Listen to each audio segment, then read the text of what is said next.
గాలి దూరదు, ఊపిరాడదు, పైపుల ద్వారా లోపలికి ఆక్సిజన్ పంప్ చేస్తూ ఉంటారు. ఇది టన్నెల్లోని పరిస్థితి. ప్రపంచంలోని అతి పొడవైన ఇరిగేషన్ టన్నెల్ ఎస్ఎల్బీసీ. టన్నెల్ పైన మొత్తం కొండలు, అడవులు ఉన్నాయి. టైగర్ రిజర్వ్ ఏరియా కావడంతో అటవీ సంపదకు నష్టం వాటిల్లకుండా శ్రీశైలం ఆఫ్షోర్ కొండ కింది నుంచి ఈ టన్నెల్ నిర్మిస్తూ ఉన్నారు.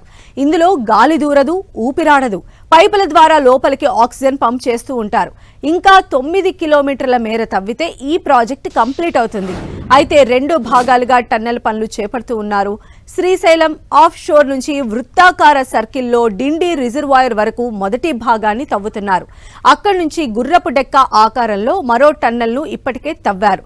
2 రోజుల కింద ప్రమాదవశాత్తు పైకప్పు కూలడంతో 8 మంది టన్నెల్లో చిక్కుకుపోయారు. వారిని కాపాడేందుకు అధికారులు, సిబ్బంది రెస్క్యూ చేపడుతున్నారు. ఎస్ఎల్బీసీ టన్నెల్ నిర్మాణానికి 40 ఏళ్ల క్రితం శ్రీకారం చుట్టారు.